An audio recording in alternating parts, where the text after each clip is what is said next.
going to talk about having giants in our lives. When you think of giants, what do you think of? Tall people? What else? What else might be a giant in your life? A big problem.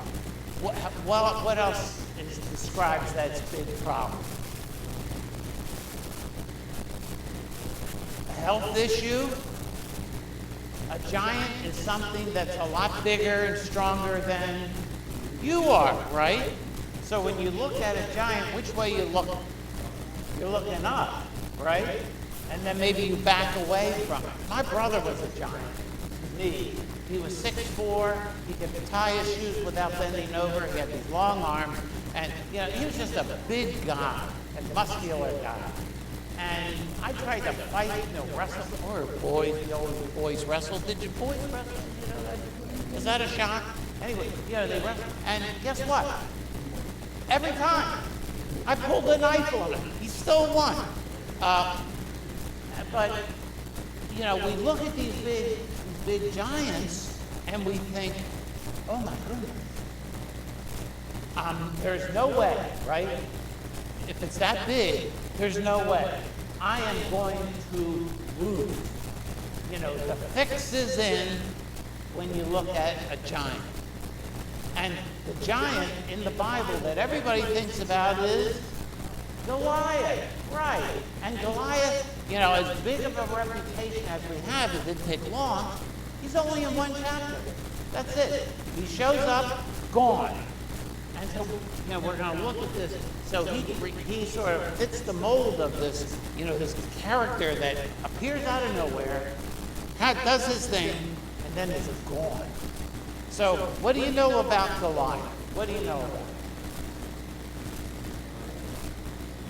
He's Philistine, yeah, okay. And he was really big. And, you know, some people say, you know, 6.5 feet, some people say 9 feet. You know, no matter which it is, he was big. In comparison, he was huge. He had a reputation. How did he get that reputation? By killing people, right. He was 47-0, okay? You know, if he was a boxer, you know, he never lost. And he was always on the prowl. And in 1 Samuel 17, if you want to look in it, you know, twice a day for 40 days. He comes out and he taunts. What does it mean to taunt? Tease, to make fun of. Na-na-na-na, boo-boo.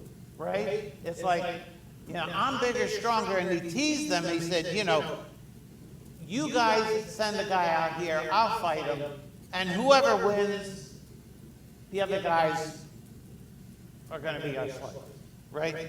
You know, they find your champion and send them out. So Goliath stood and shouted, why do you come out? And this is, you know, come out and line up for battle. Am I not a Philistine, and are you not servants of Saul? Choose a man and have him come down to me. If he is able to fight and kill me, we'll become your subject. But, and the fix is in, if I kill him, you will be our servants. For 40 days. Do you ever get tired of people talking to you on television? Do you ever get tired of the same message?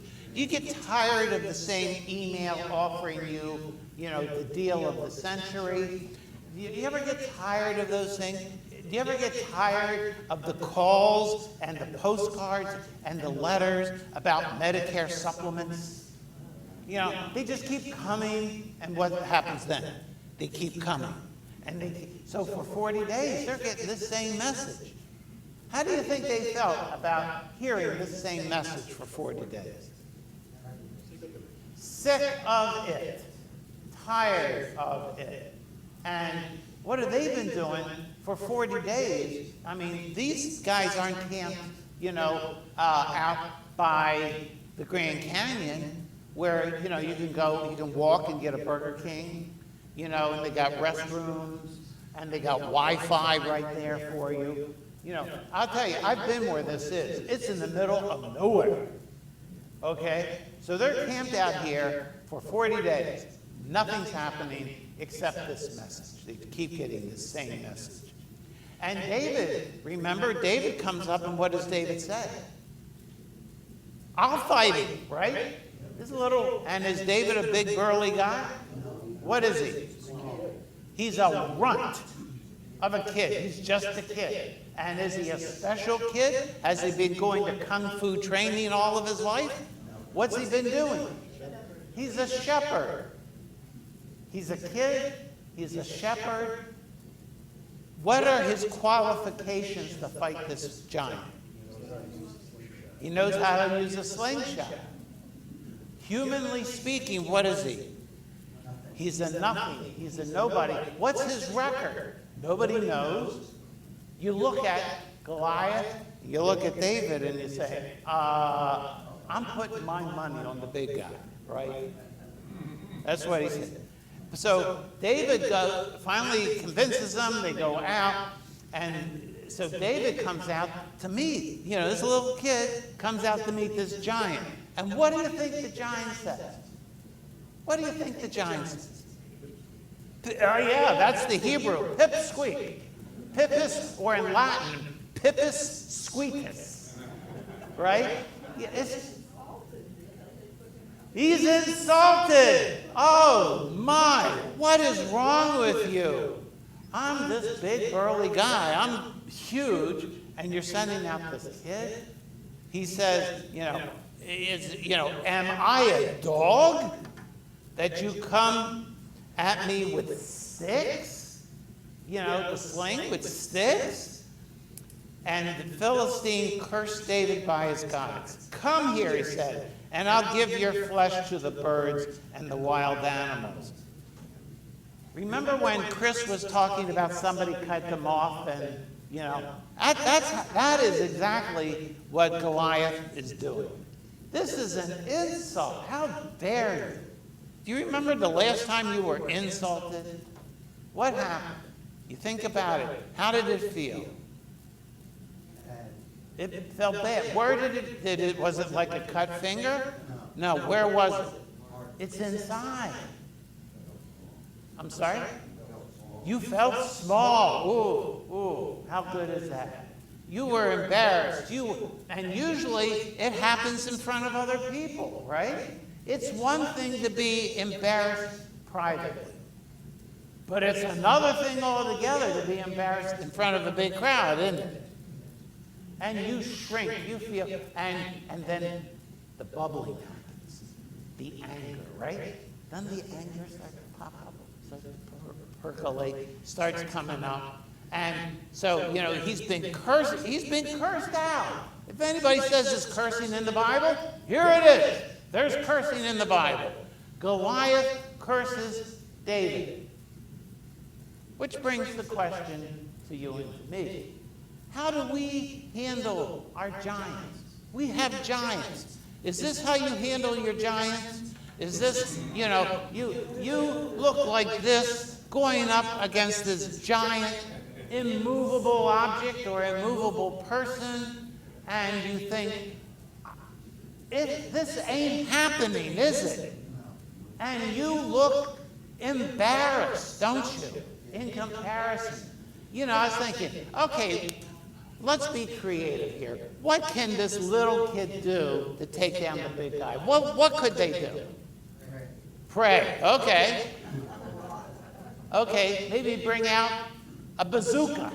Okay, something. I kept thinking, but by himself, what happened if the kid came behind him and pushed on his knee? I think the answer is nothing. Right? Totally outgunned, totally outmanned. And when we feel that way, this is what we think our giants look like. They look, we're never going to move. We're never going to win. And so David sees this giant, and David does something that is unusual when it comes to fighting giants. You know what he does? Look what he does. The giant, the Philistine, moves closer to attack him. And which way does David run? What? David? Hello? Hello? Is anybody in there? He runs where? Say it. Towards him. He runs towards his problem, towards the enemy. And he runs to him, but not just to run by him, but he runs towards him for the purpose of what? Attack, to meet him, to come running head to head. David's example to us is when there's a big problem, we pray, and which way do we run? Towards the problem. Does this sound intuitive to you? Does this sound normal? No, nobody does this. But David did it. He ran toward the battle line. He ran towards the battle line, and he uses his what? His sling. And it wasn't one of these, that we have here. But it was, with sticks and rope, and there was a little pouch and these stones, and they flew. And where did they hit? Where did they hit Goliath? Right between the running lights. Okay? Boom, right here. And what happened to Goliath? Down he went. He went. Okay, hold on to that thought. Because I'm going to tell you, I'm going to suggest to you, because you're my friends, that Goliath didn't die. When he got hit in the head, it knocked him out. And you say, why do you believe that? Why do you think that, Chet? Well, let's look at the record. It says, he ran, so he throws him, he goes down. So what does David do? David did what? Stood over him, and then drew his sword, and then what happened? And then he killed him.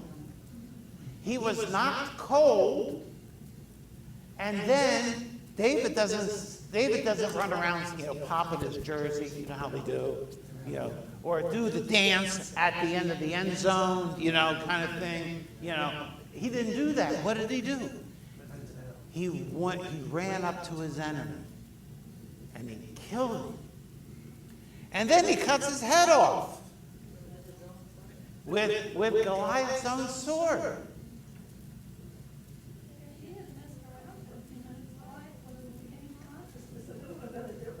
Possibly. But David attacks his problem, attacks his giant, and goes in for the kill. That's what you do to a giant problem. Chris talked about the difference between a peacemaker and a peacekeeper. Okay? Which one was David? A peacemaker, not a peacekeeper. He was a peacemaker. And sometimes the only thing you can do to your giant is to kill it. We've all had problems, these giant problems. Sometimes they're health problems. Sometimes they're relational problems. Sometimes they're economic problems. Sometimes they're relational problems. Any of this sound familiar? And God says to us not to run away from it. And I'm a great runner-awayer from it. Okay? I am. I'm by nature.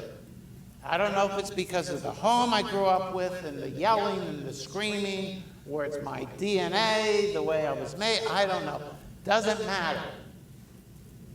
I'm normally a peacekeeper, not a peacemaker. I'll do anything. I'll say anything to keep the peace. But that's not winning a war. It's just walking away from a battle. God says it comes time for us to walk, or not to walk, but David didn't walk towards Goliath. What did he do? He ran. What do you do? How do you run? How do you figure out running? Fast. But the first thing you got to do is what? Before that, you got to find a direction, right? You got to know where you're going. You got to figure out, that's where I got to go. This is the person I got to go. You got to figure that out. And then you head towards them. You make a conscious decision. And David, did this. Now, in our world, we have, something, we have these giants, but you got to think about the price. There is risk in doing that, isn't it? Don't you think, you ever thought, David started running towards Goliath, and he thought, what am I doing? Have you ever done that? You're in the middle of doing something to address a problem, and you think, let's put on the brakes. Let's stop. Let's have a cup of coffee. Let's have a cup of decaf because I'm all too wired with caffeine. Slow down. Because there is a risk involved in doing it. But Helen Keller, does everybody know who Helen Keller was? Okay, what was wrong with Helen Keller? Blind, she was deaf, mute. She had some problems. Listen to what she said. She said, we could never be brave and patient if there were only joy in the world. If there's only joy, why? There's no need to be brave. There's no need to be patient. It's because the world is broken, because there are problems. And I'm going to suggest that we have a giant in the room, okay?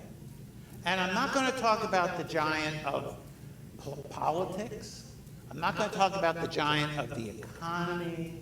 I'm not going to talk about the giant of whether it was a pandemic or not. Those things are, excuse me, they were chump change compared to the real big giant of the old days. The big giant that affects everything and everyone we run into.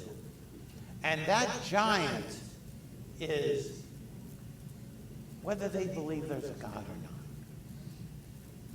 I think that is the biggest giant, and it's a hidden giant almost, but it's invaded, it's infected everything and everyone.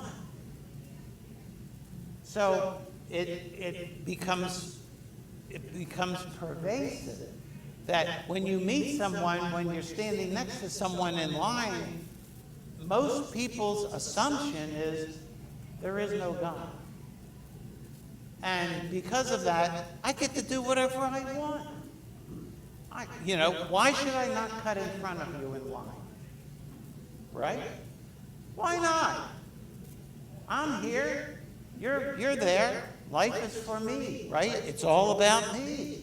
Isn't that what life? Don't people think that way? Life is all about me. Well, I'm going to give you a few suggestions on how to fight this giant. Okay? Is that okay? Because David did not get a slingshot for Christmas. He didn't go to his Christmas tree and open the wrapping and find a slingshot and then walked out towards Goliath. It didn't happen that way, did it? How long had he been using his slingshot? A long time, so that meant practice. That meant failure. That meant getting close. Oh, I hit something. Where did it go? So we're going to look at some ideas on how to meet with and talk with people in this giant of a problem. People who say, there is no God. There isn't. There's no reason. So the first thing I'm going to suggest is that you need to walk with people. And what do I mean by that? It means more than likely, you're not going to say the magic 3 words, okay? Or you're not going to give them a book or a pamphlet or a checklist, and they're going to say, oh, that's it. I understand. It's not going to happen like that. It's going to take time. It would be nice, but it normally ain't happening that way. So that means you got to do what? walk with them. You got to be next to them. And when you do this, do you ever notice the way I'm up here? Do you ever notice that I almost never do this, do I? Why? I'm sorry? I'm closing off. I'm not really interested in you. I'm interested in myself. Right? Or I don't talk like this. Or I don't talk like this. So let me tell you about, this. Do I do that? Why not? Well, that's part of the reason. I want to engage. Engage. I like that. It's a tool. These are ways, and I'm going to say something that is going to shock you. That there are some Christians out there who really don't care about other people. They only care about themselves and what they believe, and they're in this holy huddle, and, they're just going to hell, that's okay. I think, look at Jesus, right? Where was Jesus from eternity past? He was in heaven, right? He was seated on the throne of God. He had angels flying around him, Isaiah 6, and what did they say? Holy, holy, holy is the Lord God of hosts. Heaven and earth is filled with his glory, right? Sounds like a pretty good gig, doesn't it? Doesn't that sound like the place you'd like to be? Somebody telling you how good you are? And what did he do? He came to where? Exactly. Here? This messed up place? And he didn't just come. He came as a servant, as a baby, and then lived as a servant. He didn't come as, the next emperor of Rome. He didn't come as a political or military leader. He didn't come as Bill Gates or Elon Musk with billions and billions of dollars to throw around. And then, after all that was said, he died on purpose for us.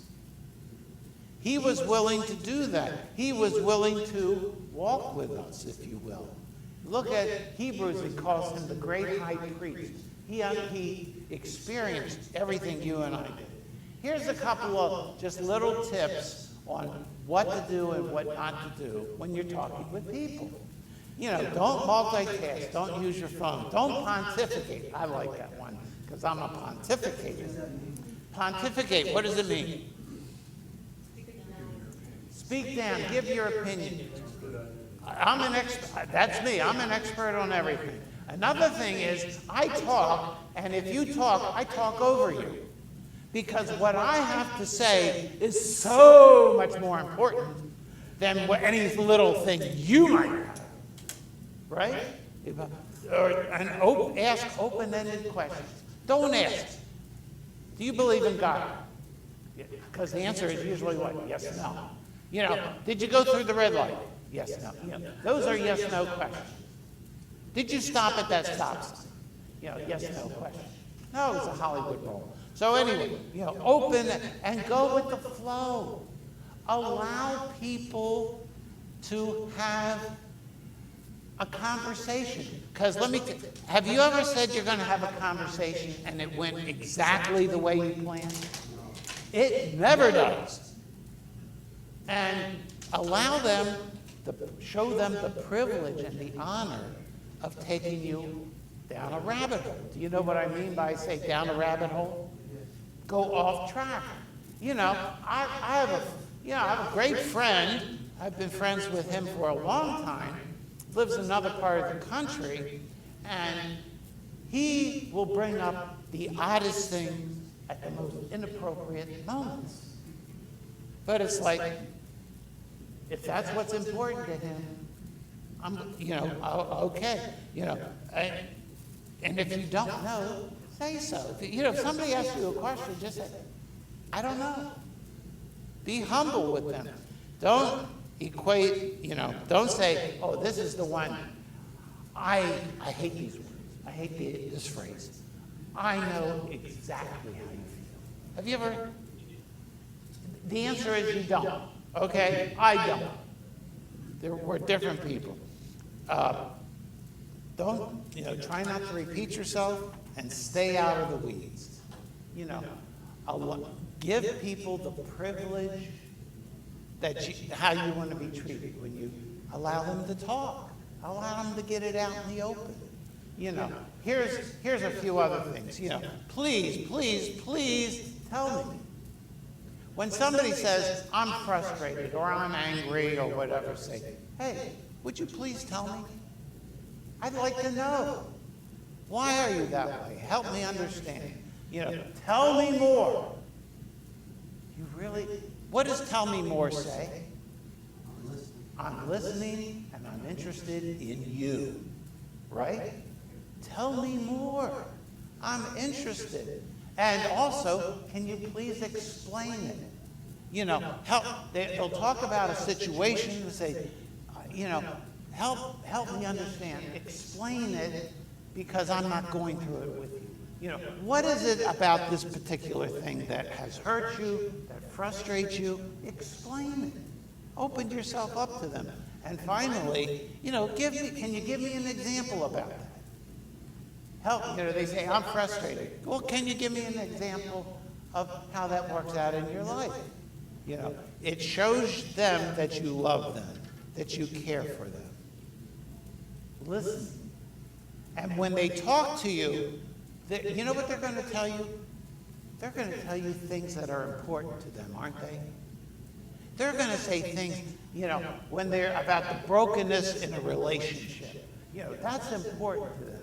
Or about a health problem, or about, whatever it is. Who is it that's so important? Why are they important? Who is it? What is it that's important to you? For some people, the what is feeding the homeless, feeding the hungry, providing homes for the homeless. Some of these things are really important to people, right? Peace in the Middle East, peace here in our country. These are big things. Help me understand why that's important to you. And then, why is it important? Why is feeding the homeless important to you? I really would like to know why you feel that way. What are the things that they're doing and that they're acting on? And then once you have listened for a while, you ask them the question, where did that idea come from? I would really like to know. You're telling me that equal rights, everybody should be treated well and equally, right? That's an idea, right? I think it's a good idea. But where did that idea come from? Where does that idea, where did you learn about it? How did they learn about it? Where does it come from? And I'm here to tell you that this is where, if they don't believe in God, they're going to have trouble. Okay? They're going to have trouble. They're going to have big trouble. Because if the most important ideas of life have two sources, right? Like peace. I want peace in my family. I want everybody to have a good meal. Whatever it is. I want peace in between Russia and the Ukraine. Whatever that big thing is, okay? You got one of two answers or sources of it. It either came out of the physical world itself, or it came from outside the physical world. It's a spiritual problem for something or someone outside. And you say, just think about this with me for a moment. Okay? This is the Big Bang. The Big Bang Theory says what? There was a big explosion. And what was there before the big explosion? There was nothing. And then we have an explosion, right? Don't last for long. Anyway, just think about, help me, I say, help me understand this. Okay, there was nothing. Okay, for the moment, I'll give you that. Be generous. Okay, and then out of nothing came this giant explosion. I'll give you that.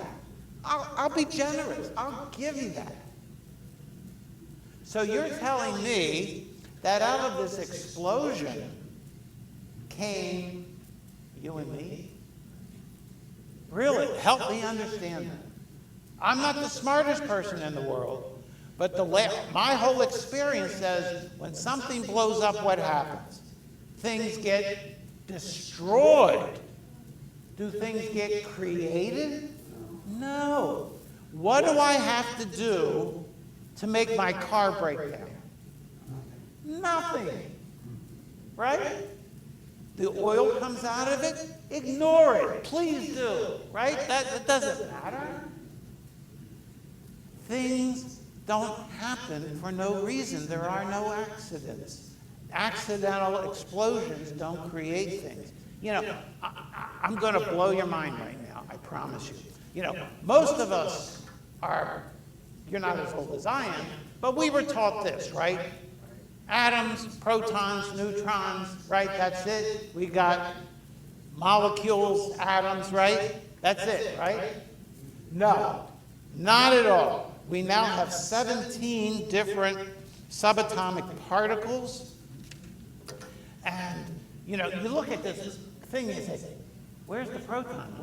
Where are those things? Because these are the pieces that make up all that stuff. And you're telling me that I take all of these small little things and life blossoms. Logically speaking, it doesn't matter. It doesn't make sense. And I'm going to play you a video. For some people, it might be a little disturbing, okay? So I'm warning you, okay? This is these are the Galapagos Island. These are the Nazca boobies. These are birds. When the mother has lays eggs, there's always two. And if there's two, guess what happens? One comes out before the other, right?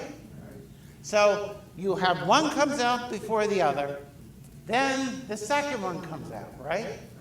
Comes out. And they have a family. They have a family get-together, right? Not exactly.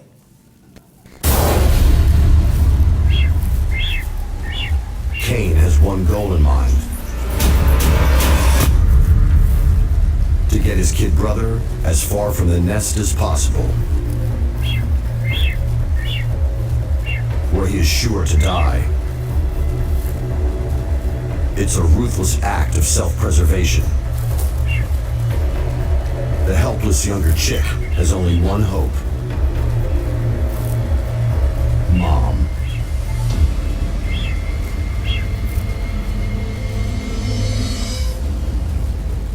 She does nothing. As difficult as it is to watch that, that's nature, okay? That's it. So you can't feel bad for the younger chick, can you? It's just molecules.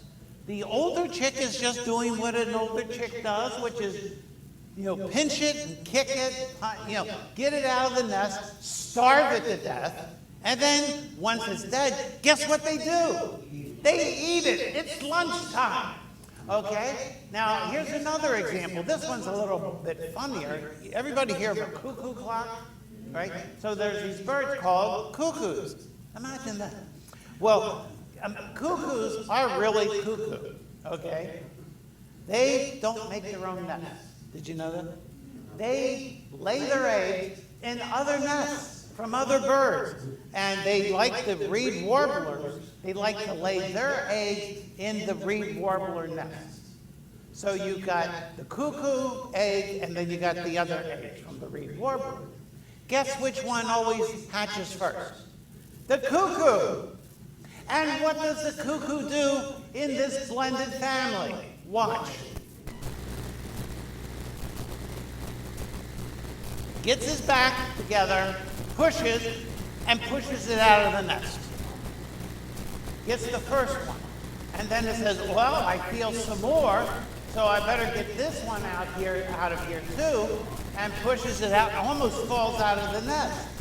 And then says, okay, there's one more, I gotta go get that one, and push that one out. Now, because there's none there, when the reed warblers come, what are they? It's lunch, it's breakfast, right? And who's left? The cuckoo. So the reed warbler only sees this gaping mouth, and they feed it the insects and all the other seeds and whatever. This is nature.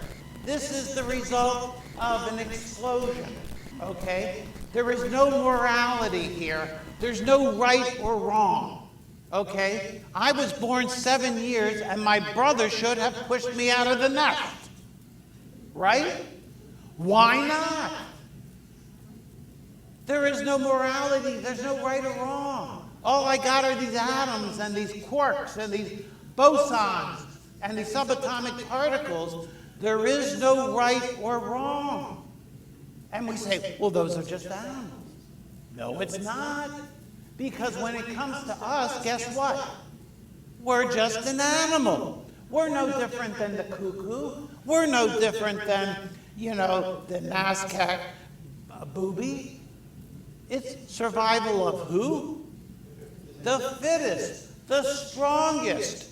So when, my particular thing right now is Vladimir Putin. Okay, what is he doing? He's taking Russia, and he's invading the Ukraine, right? That's okay. Why is that a problem? Because he's stronger, isn't he? He's bigger. Might makes right. So he has absolutely no problem. He should have no problem in going in and pushing those people out, taking their oil, taking their grain. Because why? He's a cuckoo. Well, that's true. Now, you may know people who believe in this thing called karma. You ever hear karma? You know what karma is? What is karma? It's do the right thing. Yeah, karma is this idea that says, I'm living the life I'm living because I was either good or bad. And if I do good in this world, I'll come back a little bit higher, and after so many thousands, and this is what they believe, thousands and thousands of rebirth, I will reach nirvana. I will reach enlightenment, okay? Think about what this says. It says, if I see somebody starving, you know what I should do? No. Nothing. Because, why are they suffering? Because of what they did in the past. Karma. They have earned it. If I go, this is why they don't have, I love people from India, but they don't have social programs like we have. Why? Because it interrupts the karma. Let them live in squalor and die of hunger. They earned it, right? They deserve it. There is no helping these people. That's what it is. And people say, oh, Buddha. Oh, I love Buddhism. Buddhism is like, do you really want nobody to help you when you're down? Because if you're down, guess what? You earned it. And you've got to work your way out of it.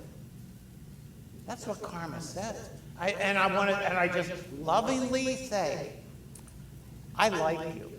Okay, I really do. But is that what you really believe? Do you really believe that if you're down, that I shouldn't help you? Do you really, you want to help other people, but you're going to interrupt their karma? They'll never make it if you get out there and help them. You see, what you've got to do is lovingly walk with them. There is no good and evil. There is only power. And those too weak to seek it. Lord Voldemort in Harry Potter says it perfectly. He says, there is no good and evil. There's only power and those too weak to seek it. Don't we see this in different parts of our lives? Whether it's the economy, whether it's politics, whether it's real estate, whatever. It's people with power. And so what we need to do is walk with people to the end. Got to walk with them and say, I'm here, I'm your friend, and I'm never going to give up on you. But let's walk to the end of what you think. Where does it end? It ends in hopelessness. It ends in nothing. There's no love. There's no beauty. There's no truth. This is why it's such a big giant in our culture. Because anybody can believe anything they want. I saw a word it was in the New York Times today, and I wasn't sure of what it meant, or even how to pronounce it. And so I on the browser, I highlighted it, and I said, search it and give me a definition. And it brought up a video. Sounds pretty good, right? So I played the video, and it was this person explaining about how people with different sexual preferences, bisexual, or they're called triuples, a threesome.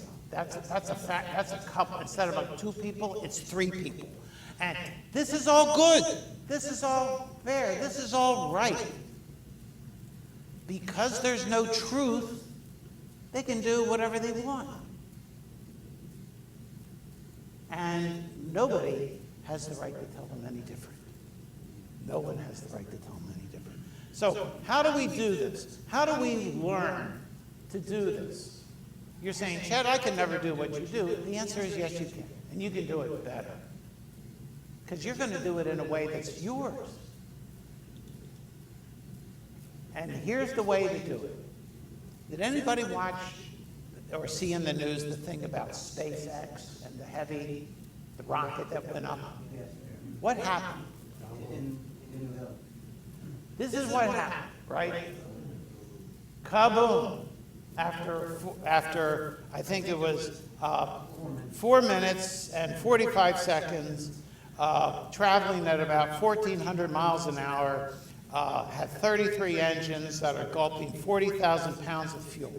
This thing is complex, okay? It is wildly complex. And it blew up. How did the employees of SpaceX, did they do what the NASA thing is? Oh, we gotta lock the doors, we gotta, woe is us. What did they do?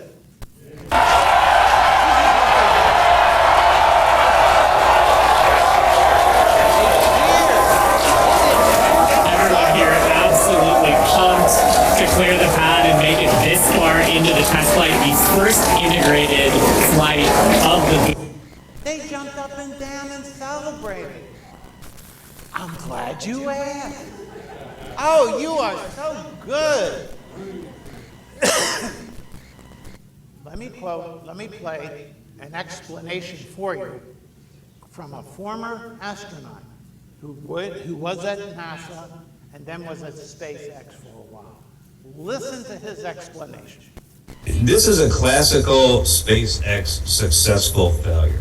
So one of the things that is a hallmark of SpaceX during my time there, and makes it very different from traditional aerospace or what we did at NASA, was this embracing failure when the consequences of failure are low.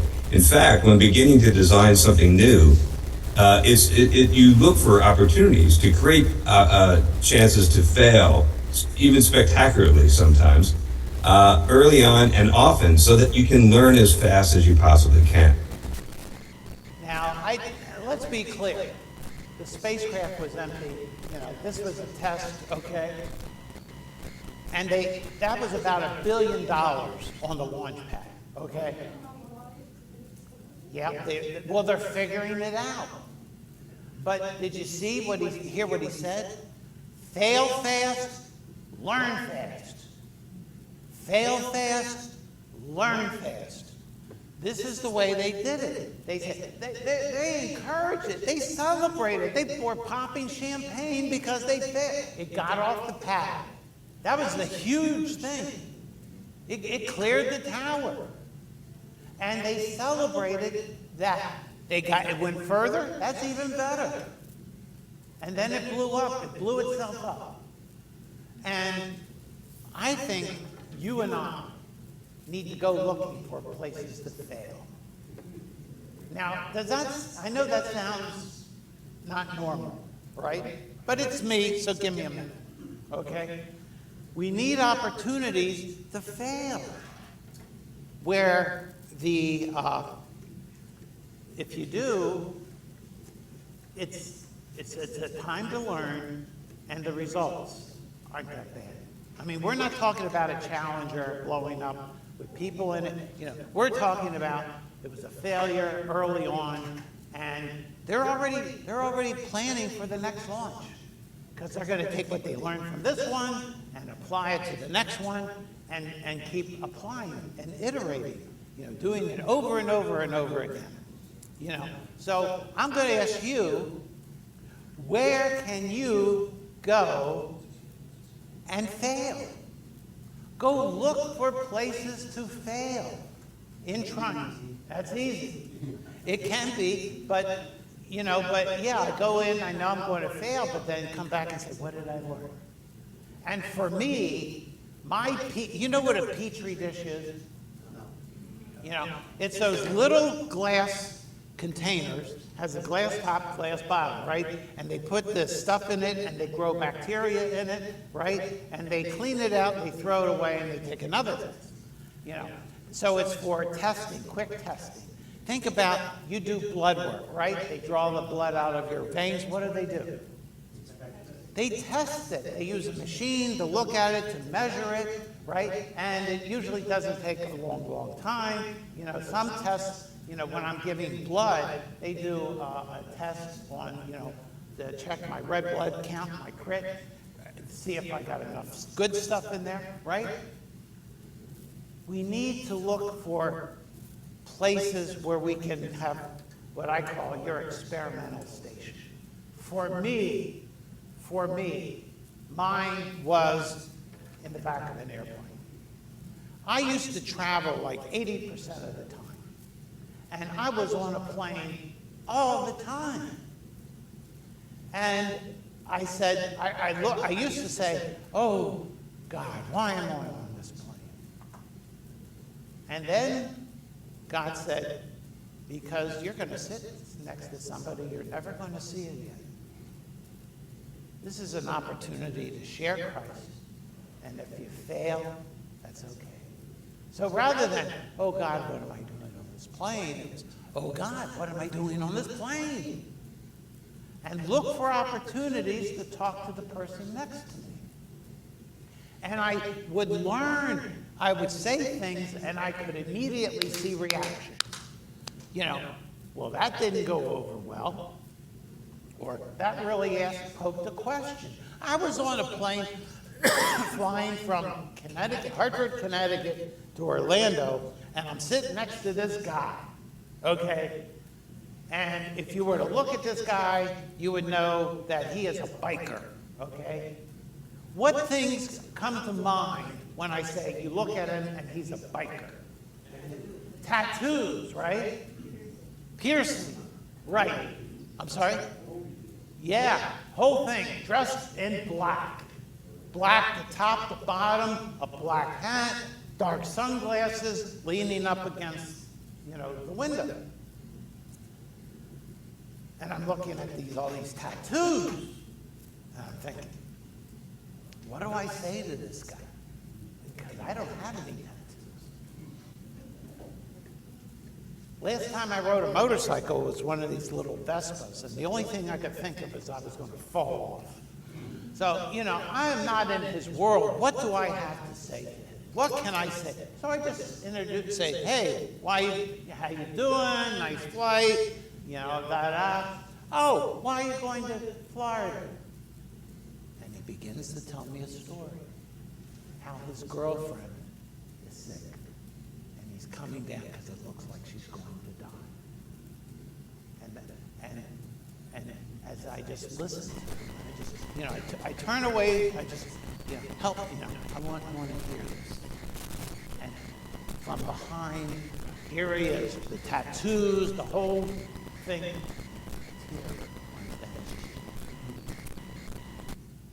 Now, I'm not saying anything, okay? That's the beauty of this. It isn't me. And so I said to him, I got his name, I said, do you mind if I ask you a question? And you should feel absolutely free to say no. Okay. I said, would you mind if I prayed for your girlfriend?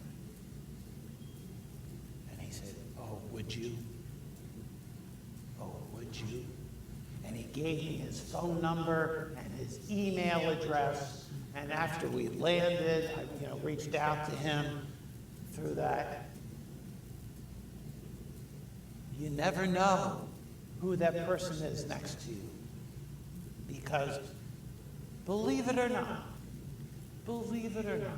there are people on airplanes who are not nice people. Did you know that? Like this guy. Sir! I just want to stow my bag according to your safety regulations. Sir! Hey, sir! If you would take a second and take a little sticks out of your head, clean out your ears, and maybe you would see that I'm a person who has feelings, and all I have to do is do what I want to do, and all I want to do is hold on to my bag and not listen to you. And the only way that I would ever let go of my bag would be if you came over here right now and tried to pry it from my dead, lifeless fingers. Did you hear what he said? I want to do what? What I want to do. That's where people are. And yet, when you ask them gently, respectfully, they'll all come to the end of a road. Because there's nothing at the end of that road. There's only loneliness. If death is the end of it, then it really doesn't matter what you do. Because everything will be gone. There'll be no record of you in just a few years. It'll be all gone. So, you know, you think, and then, you know, I would sit in airports, and airports are great places to sit. Because what do you got? Watch people, a massive human, and you're going to see people and run into people that you're never going to see again. And, you know, it's a good time to try things. Now, I look at this, and most of you say, well, you know what, I don't fly that much, or it's very infrequent, and I try to avoid it, I'd rather drive. I get it. But you know what this looks like? It looks like a waiting room. Anybody been in a waiting room lately? You go to the doctor, where do you go? To a waiting room. You go to get deli meats at Publix. Where do you go? A waiting line, right? You're in a waiting room. You know, so much of our lives is spent in a waiting room of all sorts, different kinds. Go to a store, I don't care what store it is, whether it's Walmart or, you know, Joann's Fabric, you know, I'm hitting all the high spots, you know, I don't care what store you go in, and try to get some help. You're in a waiting room, and you're going to find other people who are looking for help too. There's a chance to talk to them. But you and I, you know, you guys are leaving, so you can forget this. Maybe one day this will be your opportunity when you're smart enough and spiritual enough to move down here. You know, some people are looking you know, oh, I got to go find these people, right? I got to go out there and find them. Guess what? No, you don't. You know why? Because they're coming here. Listen, what do these cities, these 8 cities, all have in common? Tulsa, Oklahoma, the Shoals, you know, look at all these, you know, Topeka, Rochester, West Lafayette, Morgantown, Newton, South Burlington. What do they all have in common? Population drop, and it gets better. If you move to any of these towns, they'll give you money. They'll pay you to move there because people are leaving. And where are all these people going? They're coming like a freight train. You see, this is actually a print. It's actually a video. And you see all these lines, and they're coming, and they're coming, and they're coming. They're coming, and they're coming all over here, all these different places. And of all the places in the country, Florida, by far, has more people coming here than anywhere else. Now, based on population, more people are moving percentage-wise to Utah, but that's out there. Forget about that. More people, raw numbers of people, are coming here. You know, over 318,000 people came here the other year. Texas was second with 230,000. That's almost 100,000 more people are coming to Florida. And when they come to Florida, guess where they're coming? Just guess where they're coming. Polk County. Not Polk. Polk County. Polk County. Polk County has more residents now than the state of North Dakota. Yep. They're thinking that by 2015, right now it's about 750,000. They're saying 1.3 million people by 2050. Polk is the fastest growing county in Florida. It's the 5th fastest growing county in the country. They're expecting 11 new hotels. Where are they coming? In Polk County? Right? They're coming to us. We don't have to go anywhere. They're coming to us. And if you have any question about this, just drive on Route 27. Drive on I-4 if you dare. Right? Route 60, you know, 60's not too bad, but, you know, it's just, and it's only going to get more people. More people.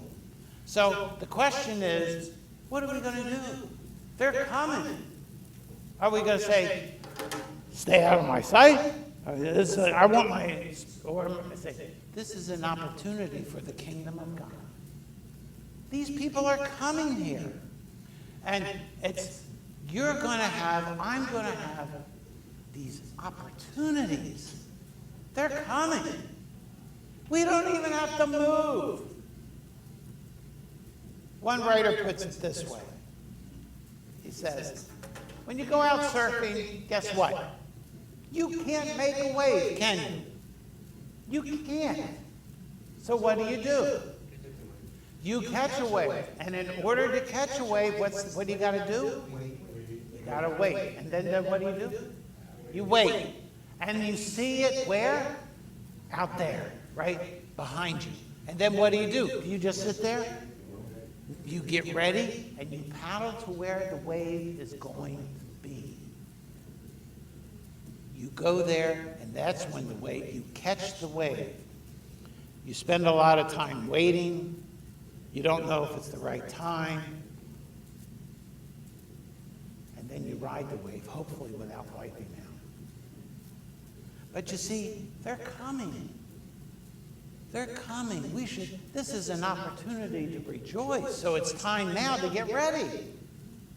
Now's the time to be like David, practicing our slingshot. Going out, talking to people, learning what works best for you. Because I'll tell you, what works good for me ain't going to work for you. You got to find out who you are, how you can engage people. And then when they ask the question, like Jesus, when there was the crowd, we have to feed them. Can you bring me anything? Surely there's some food from someone, even a small amount. 5 loaves of bread and 2 fish. But what is this for so many? Barley loaves? 2 fish and 5 barley loaves. Thank you for clarifying. I can go a lot with this. Thank you.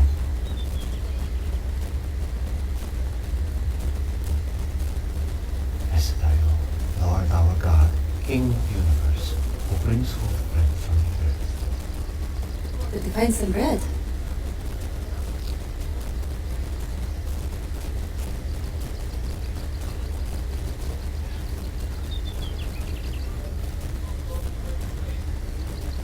If they've got bread, we're ready. We'll probably be first. Feed them. Jesus is telling you and me to feed them. They're coming. And you say, well, I haven't got much. It's only me. 2 fish, 5 barley loaves for 5,000 people. Jesus can do a lot with a little. And that little is you and me. He can do a lot with us. They're coming. So how do we get ready? I'll tell you how. We trust in the Lord. How? With some of our heart. All of our heart. And don't depend on our own understanding. There are going to be times when you're going to say, I don't know what to do. I can't tell you how many times I've said something to a person and they say, how did you know that? It's like, know what? God used something that he put in my mouth or in my head to touch them. And I'm nothing special, trust me. But when we engage with people, seek his will in all you do, and what? He will show you which path to take. Don't be impressed with your own wisdom. Instead, fear the Lord and turn away from evil. We are to fear the Lord. We are to turn away from evil. That means we turn towards him. And we can do that by being vulnerable. We got to tell people, guess what? I have this problem. Have you ever said that? I'm just not making it, or, I'm really upset. I'm really worried about something. See, I can't tell you how much Mary Ann, who is a genius, my wife Mary Ann, a genius. She is did I say genius? She is a genius when it comes to sharing faith with children. She is gifted, spirit-filled, whatever adjectives you want to throw around that. She's it, okay? She can lead a kid to Christ faster than anything, and with a heart that's broken for them. And I can't tell you how many times in training sessions where she has reached out to people saying, I want to learn how to get better. I want to learn to get better. And you know what almost all of them say? Almost all of them say, don't share your problems. Don't share your weakness. Don't tell them you've got problems. Don't tell them you've got worries. And Mary Ann's like, I'm just like them. They've got worries. They've got problems. They need to know that they can trust me. So she tells them, I got worries. I got problems. But I can turn to the one who takes care of me. And he will take care of you. So I'm just, this is the time. Everybody's gone. The people, we bless them. They're going back to reality. But, as we're here in Central Florida, find opportunities. Look for them. Look for a line. Look for a waiting, And, when you go into a waiting, wherever it is, people, let us put our phone away. And let's talk to somebody. Listen to them. Because, can I tell you one thing in closing? Jesus did not die for this. Okay? He didn't. As shocking as that might be, he didn't die for that. Who did he die for? The person you're standing in line with, the person you're in that waiting room with, the person you're in that line with. He died for that as much as he died for you. So it's not about us, it's about who Jesus is, and we turn towards him and towards these people. Let's do some of that turning this week.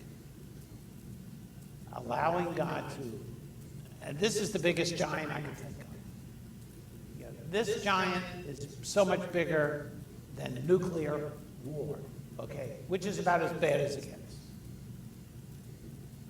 But for someone to come to Christ, to know that they have a Creator who loves them and died for them, that is the best gift that you can give to anybody. Would you pray with me? Our Father and our God, I'm so grateful that you came and died for us, and that in response of who you are and what you've done, we want to be like you, reaching out, loving on people, listening, gently over time, showing us who you are. May we be good followers of you, that we would reflect you and who we are, what we do, and what we say. In Jesus' name.